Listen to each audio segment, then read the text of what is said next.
Welcome to Sports Management Podcast, where you will hear interesting sports management professionals share their stories, experiences, and passion for the sports management industry. I am your host, Marcus Philipsson. Welcome to episode 90 of Sports Management Podcast. Before I introduce today's guest, I would like to ask you all for a quick favor. This podcast has been shortlisted to win Best Sports Business Podcast, and it would mean the world to me if you would vote for me. Just follow the link in the description, create an account, and vote for Sports Management Podcast. Last day to vote is April 6th. Thank you. Moreover, this episode is sponsored by InSport Education, the online business school for sport. The best way to elevate your sports career, except for listening to this podcast, is to take part in InSport Education's courses and programs. InSport Education is offering Sports Management Podcast listeners 10% off all of their courses with the code SportsManagementPodcast10. Click the link in the description below and elevate your sports business career today. Now, today's guest is Santiago Gomez, the founder and CEO of Padel Haus, the first padel club in New York City, positioned at the intersection of sport, wellness, and lifestyle. Santiago is also working in the restaurant business, and when COVID hit and restaurants closed, he moved back to Mexico and started playing padel again. He realized that New York City didn't have a club, and he decided to make it happen. Get ready to learn about the challenges of opening a padel club in New York City, if pickleball is a threat to padel, why Padel Haus is a premium club, the importance of grassroots in padel, and much more. Santiago Gomez, welcome to the Sports Management Podcast. Hi, Marcus. How are you? Nice to meet you. Happy to be here. I am very well. I hope you are too. I am in Sweden, and I know that you are in New York because you are the founder of Padel Haus. So can you tell us a little bit about Padel Haus? Yes, of course. I'm here in, as you said, I'm in New York.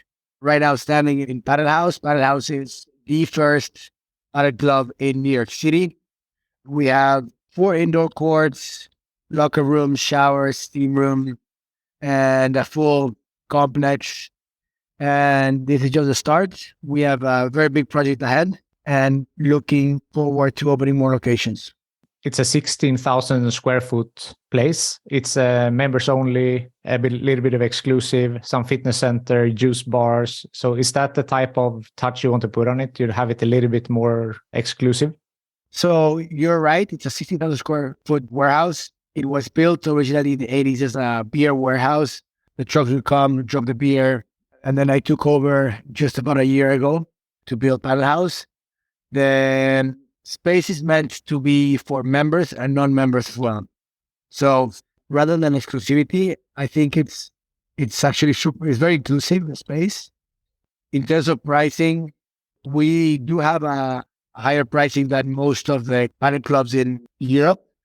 But at the same time, I think we have a premium offering that no one else has. So maybe instead of saying exclusive, it's more like a premium location. Correct. Yeah, that's better. So obviously, I live in Sweden.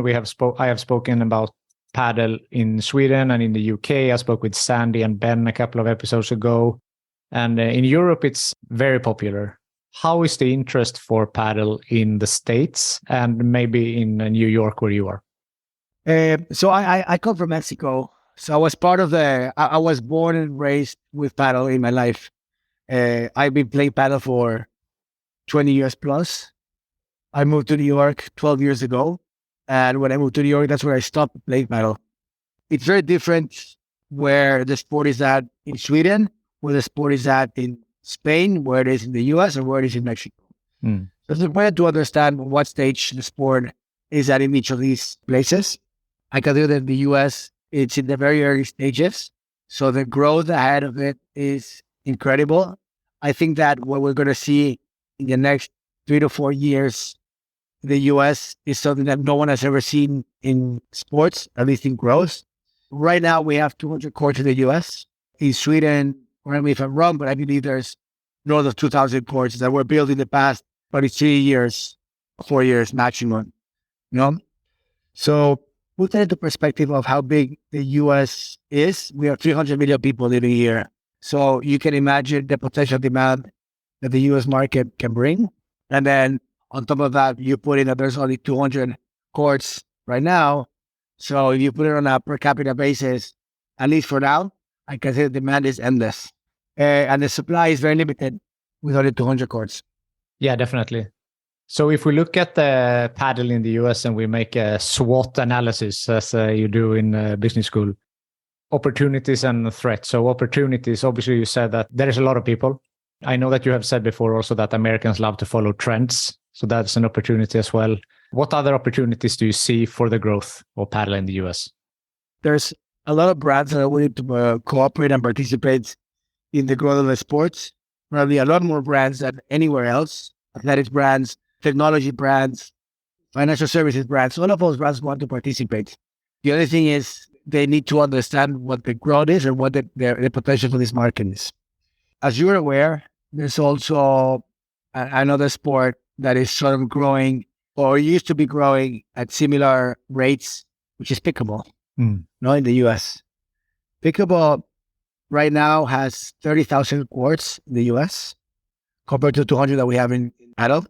And pickleball has been growing in the past few years at triple digits.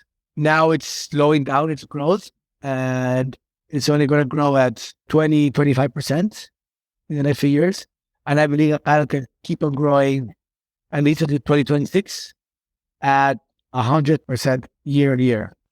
Okay, so you're talking about 200 this year, 400 next year, 800 next year, and so on. So you can totally see it. I think it's exponential. The US as well remember that every state in the US is equivalent to one country in Europe. Okay, it has its own culture, its own people, its own ways of succeeding or failing in businesses. So the way I see paddle growing in Florida, for example, right now is very different than the way I see paddle growing in New York, the way that it's grown already in Texas, and the way that it's going to grow in California. So why does it grow differently, you think? Is it the culture mostly? Does climate play in? Or is it the legislation for building courts? Or why does it differ so much between the states, you think? All of the above. Legislation and permits have completely different rules. Rules are done by the states, not by the federation. So building a padel club in Florida has different permits than building a padel club in New York. Second of all, culture. I can tell you that when we opened Padel Haus, first people that came here were mostly immigrants, people from Sweden, from Spain, from France, from Argentina, from Mexico. And those were the initial wave of people that started Padel Haus. In Miami, when they opened Windward Paddle, which was the first one in Florida, it was mostly Latins. There's a huge Latin community there, a lot of Spanish as well.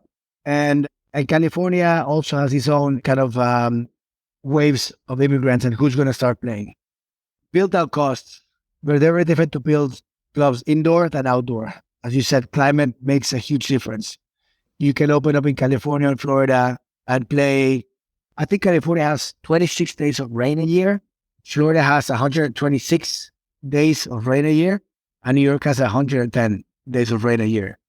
So the way you structure building out a club and the way you can tell how many days a year you can open a club is very different in each one of these states. So having said that, opening up in the northern states, I include New York, I include Pennsylvania, I include DC, Illinois, Chicago, Massachusetts, Boston, even the Northwest, Seattle, all clubs need to be 100% winterized, have a roof, have air conditioning, have AC. It's quite similar to Sweden. Although I do know that some Swedish are now playing in the winter outdoors, which is, I find it kind of crazy. But the investment required to open up indoor facilities obviously is higher than the outdoor facilities. All those factors and all those things factor into pricing. And that's sort of how we get into why do we have a premium pricing and a premium offering. It has to do with all these factors. Also, think about real estate costs. I can tell you that building a padel club in New York City where there's no real estate is obviously going to cost you more on a square footage basis than building in the middle of a desert. That there's open land everywhere. Of course. You mentioned two things, which I assume are kind of threats or difficulties. It's pickleball. Do you consider pickleball a threat to paddle, or do you think that they can coexist and boost each other? No, I think the latter. I think they can definitely coexist. I think they help each other. The same way all racket sports, I can tell you, pickleball players play tennis, badminton players play tennis, pickleball players play paddle. There's another sport in the northeast of the US that's only played here, which is platform tennis, that also has a smaller regional community, but it's not growing anymore. But all of those people are starting to transition and play paddle. And I do think that all of them can complement each other. Pickleball specifically also targets a different demographic than paddle. Pickleball players are usually tend to be an older crowd. Most of them wanting to avoid injuries, not having strong movements that can be prone to injuries. And it's a smaller court, so you need to cover less of the court, you need to run less. So even though I think it complements because it's also a racket sport, I think it targets a different demographic. I would agree with you there. On the second one, I noticed is the real estate. First of all, New York is a very crowded city. And when you get an opportunity to buy or rent something, as you said, the prices are very high. So how do you tackle that issue in New York specifically to open more paddle courts? Well, the first thing is you need to think about it as an economy of scale.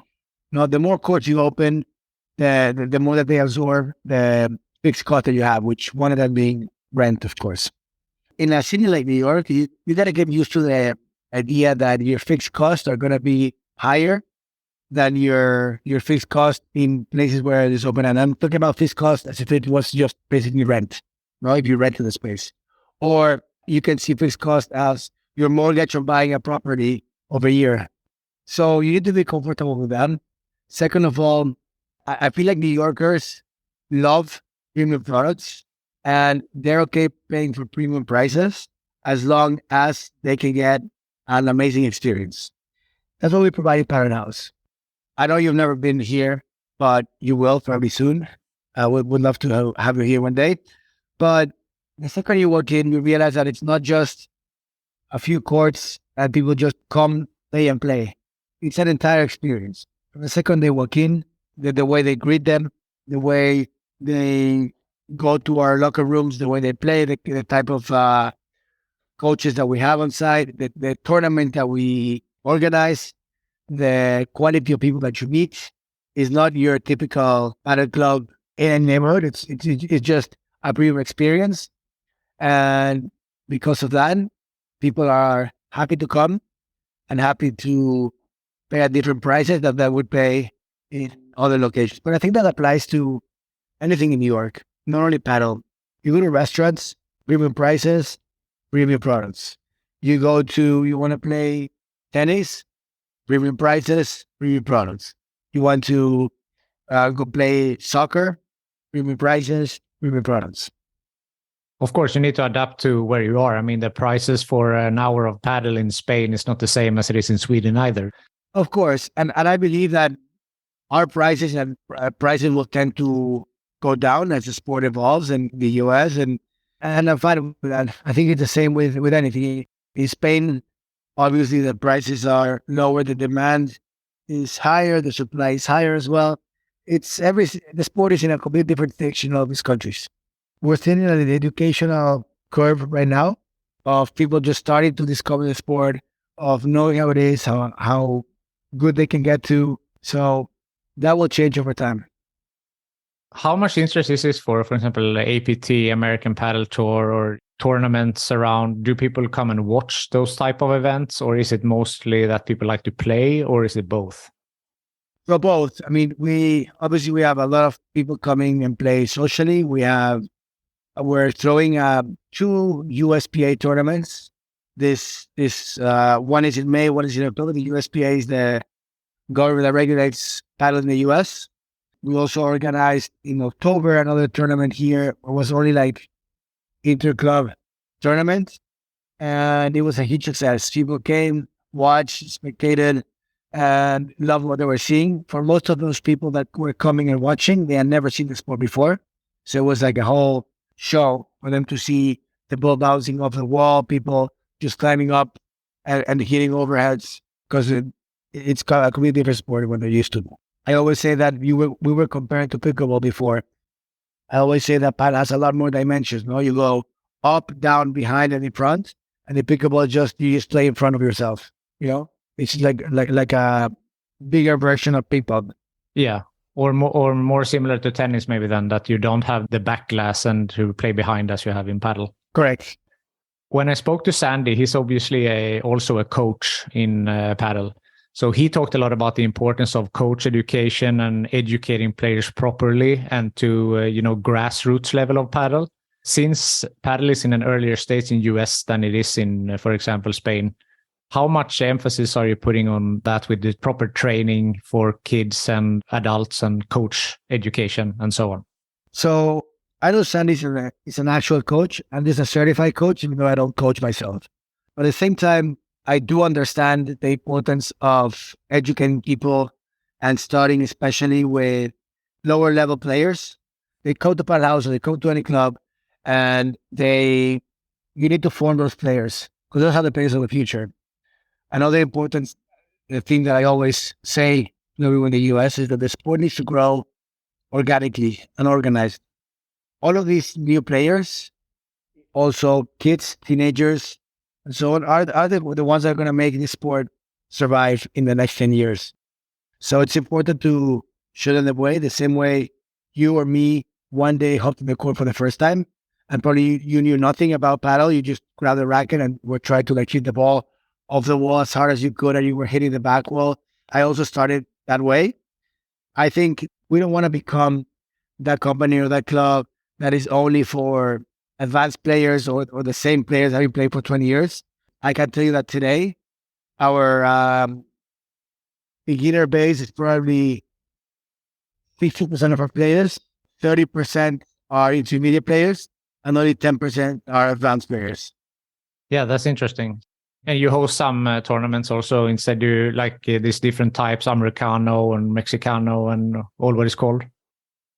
Yep, we have Americanos and Mexicanos every Sunday. We do them by categories. We have one for beginners, one for intermediate, one for advanced, and then one last one for women's only. And there's another thing to talk about. When we first opened, I didn't know what to expect. We opened, we were quite busy, but then I started realizing that 90% of our members or of our players were mostly men. I am aware that in Sweden, in Spain, in Mexico, in Argentina, you go to any club and you see a lot of women play. That wasn't the case in New York in the beginning. I believe that the reason for it was because most of the women were kind of beginners in the sport, at least the ones in New York, and they were shy to come into a court and play with men that have been playing. Most of the men that were playing here initially were foreigners, people from Spain that have been playing for 10 years and they moved to New York, or expats from Mexico or expats from Sweden. So women were a little bit shy to try to play. And then in November, we brought on board a female coach. We started doing clinics for women only, and that has proved to be successful. And I can believe that today we have like 60% men, 40% women in our club. That's great. Putting pen to paper and making something happen. You saw that women didn't come and you made an effort to change it. I like that. Correct. It's a lot about doing programming specific for women or for groups that you're realizing that you're not attracting. So if you start doing programming around those, I think they will eventually come. That also applies to different age brackets. We realized that, for example, teenagers, not only in Padel Haus, but in the entire US, teenagers are not playing paddle. Why? Because paddle doesn't have a track to get into college. They don't give scholarships for teenagers to go into college for playing paddle. So those are the kind of groups that we need to address and find a way. I'm talking all the US should try to attract. Those are the guys that will be the future of a sport. Do you see that as a possibility that you could get a scholarship in paddle one day in the US? Is that something that could be, because of all the college sports, obviously is very strong in North America. So could paddle be one of these sports? So I can tell you that at least, I don't know what other clubs are doing, but I can tell you that ourselves, we're working on getting sports teams and club teams inside of those universities. We've been working with Columbia University. We're working with NYU. We're working with St. Francis College for creating one club team for the university. I think that's the first step. Second step will be getting them to install courts in their own premises, because most of the students that play sports, they don't want to go to a club and pay to play. They just want to play those sports in their own in their own campus. No, so that's also another thing that we're working on. We're collaborating with Columbia specifically to install courts there, and I think that's the next step. That's a great step, I think, to expand the sport. I also know that in the MLS premises they installed paddle courts. I know that the LA Galaxy started to build padel courts in their campus. So that's another important thing, to get professional teams to also build paddle courts inside. That's a great way. And also, I think pickleball has a lot of, influencer marketing. You always read about, this movie star or this athlete is playing pickleball. Maybe that's something also for paddle to have some type of big names to attract more people to the sport. Yeah, and that is coming as well. Just like it did in Europe, you also read articles about David Beckham, or Messi, or Jurgen Klopp, whoever it is playing paddle, and it's great. And I think that really helps the sport to become stronger. And those guys are ambassadors of the sport. And I think the same thing is going to happen in the US with NFL players, NBA players. I know NBA players play in Miami all the time. We have ambassadors of us in NHL players. We have NFL players that are ambassadors of Padel Haus, MLS as well. So I think those guys are examples to the younger generations, and the younger generations will probably follow this trend and start playing paddle more. Speaking of Miami, wasn't the first World Padel Tour event in North America was in Miami, right? It was. It was last year. I was there last February. How was that? Fantastic. It was so incredible to see that many people. A lot of them knew paddles. Some of them knew paddle. Most of them did not know what paddle was before World Padel Tour happened in Miami. So the fact that they were at the event was organized amazingly. The setting, also being in Miami next to the ocean, was amazing. And I can tell you that it reached so many people that it couldn't reach before. And a lot of these people saw it for the first time in the tournament, and because of that, they started playing. I believe that not only Miami, but also New York, Houston, California, there's a lot of places that are willing and open to host these type of events. And I'm pretty sure it's a matter of time before World Padel Tour. I know A1 is coming to Miami and to New York this year. Premier eventually will want to do a date in the US. So I do think that there's a huge potential audience, and people are willing to spectate and to play the sport. Yeah, I think so too. It's an exciting time for paddle in the US for sure. Yeah, couldn't agree more.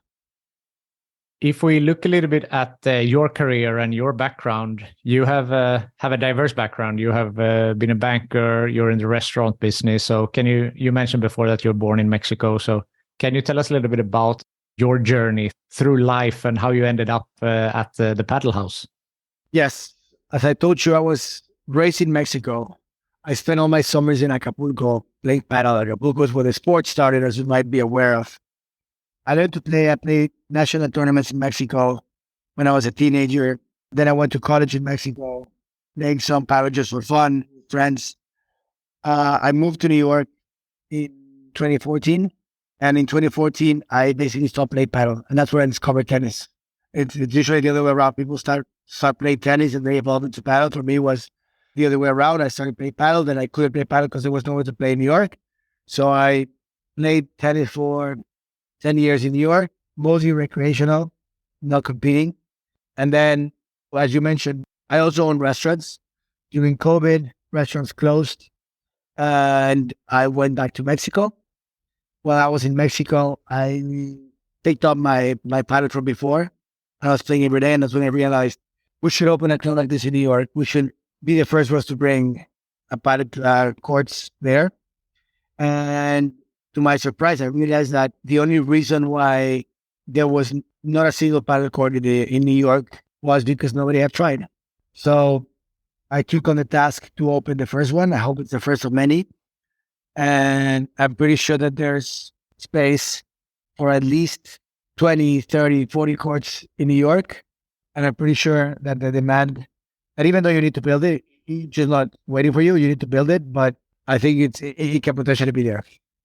Yeah, so you're a true pioneer. You brought the sport to New York. Looking forward now, how do you see the development of Padel Haus? So do you want to open more courts in New York or around or other states, or what does the future hold? So for us, the strategy right now is to focus in the Northeast. The Northeast is kind of the last part of the world that Padel hasn't gotten to. The southern states, I could say that Miami, Texas, California, they have a lot of projects going on and a lot of clubs are opening in the next 12 months. In New York, there are many groups besides us wanting to open. And I think it just creates a better ecosystem to have kind of the more the merrier, at least for now, until we get to a point where the supply supersedes demand, like it's happening in other countries. I know that that's happened in Sweden, for example. It's happened in Kuwait. It's happened in other places in which I believe people overestimate demand, and it's a real problem that can happen. So as long as the sport grows organically and responsibly, I think there's only benefits and upside for everyone. With your background in founding Padel Haus, if someone would like to start a paddle court in the US, what would be your best advice? My best advice is to start looking for real estate soon. Real estate is limited in the US compared to markets like, as I said, Kuwait, where there's just open land everywhere. In the US, I'm talking about the major cities. So it's definitely a difficult task to find real estate, especially because of ceiling heights, column widths, other things that come into play. But I'm sure that there's opportunities for everyone. I am sure that besides us, there will be competitors, which I don't call competitors. I call them more like friendly firms that engage in the same business. Because I'm pretty sure that we can all collaborate into building a beautiful ecosystem and growing the sport together. Okay, so you see it like that as when we talked about pickleball before, it's not a threat. And you see the same, if someone else would open a court in New York, you don't see that as a competitor, you see it as someone who's helping the sport grow. The way we do things, yes, I see it that way. I also believe that the ones that are able to provide products that people will be appealed to, and as long as they keep people happy and people engaged into the sport, they will survive. The ones that will just focus on, let's say, having a war prize or opening in remote locations that basically don't make a lot of sense. Once the market is fully mature, those are the clubs that will eventually close.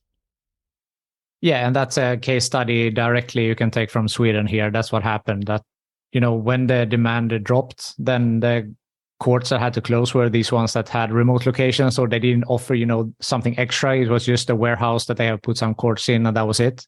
The clubs that had something else, they had a cafe, they had a store, they had activities around. Those were the ones who survived. Correct. Is there something that I haven't asked you yet that you feel is important to mention? Maybe not that you asked, but something that I would like to also add about this, about how the sport should grow. I think it's a whole vertical that needs to grow, not only courts or building clubs, but brands need to put a lot more attention into the sport. I'm talking about apparel, sporting brands. I can tell you that brands like Wilson, Adidas, Marmolat, brands that come from tennis are slowly starting to focus into padel. There's a lot of other brands like Nike, Reebok, you name it, that are mostly American brands, and they're not realizing the potential that is behind the sport. In addition to that, I think players, USPA, core manufacturers, ambassadors, celebrities, it's a whole ecosystem. That's why I call the entire vertical that needs to work together. sport to succeed as good as Pickleball did.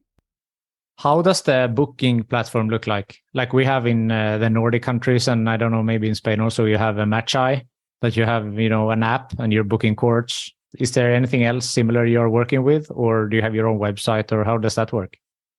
Yeah, I'm quite familiar with Matcheye, and I'm super familiar with Playtomic as well. Yeah. We have our own app and our own website, which we use for booking. Both of those platforms are built on a marketplace model. Okay. So basically you go to Stockholm, you open up your phone, you see your app, and you realize that there's 7 options in where you can play paddle, and then you choose the one that is closest to you and the one that appeals to you the most. For us, there's no marketplace. We're the only club in New York right now. So it didn't make much sense to hop into a platform like that. So for now, we are using our own app. I really am happy with how it looks. I think people here also like it, but I am aware that down the line, as there's more competitors and more growth, and our clubs start to be kind of fighting for customers, you have to migrate and so centralize all that demand into one same platform.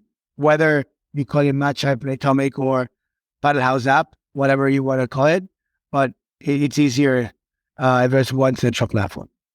Oh, no, then that makes sense. Like if you are the only place, then it's easier to have it yourself.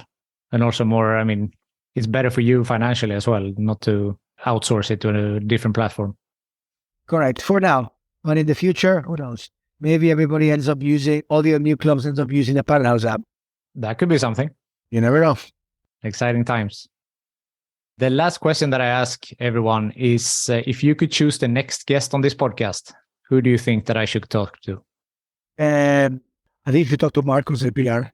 Marcos is a president of the USPA. His vision is how can you make the sport and the federation grow and contribute with, let's say, other federations. He will give you a lot more insight into how the sport is growing. He will also tell you a little bit about his project called the PPL, Professional Padel League. PPL is just launching this spring. He's spearheading the efforts, but it's a great initiative. It's the first time that the sport is going to be professionalized in the US and televised. You mentioned there was one day of World Padel Tour in Miami, but that's about it. In Europe, you have World Padel Tour that goes to, I believe, 7 different countries in Europe, and then goes to Middle East. And then there's Premier that also goes. Premier has, if I'm not mistaken, has 2 majors in Europe, and then like 4 other dates. And we don't have that here. People are not aware of what sport is. So this is the first effort, and I think you're going to be super blown away by the possibilities of this professional league and about what Marcos is doing with the USPA. Yeah, that would be a great interview. Santiago Gomez, thank you so much for taking the time to be on the Sports Management Podcast. Thank you, Marcos. Hope to see you soon.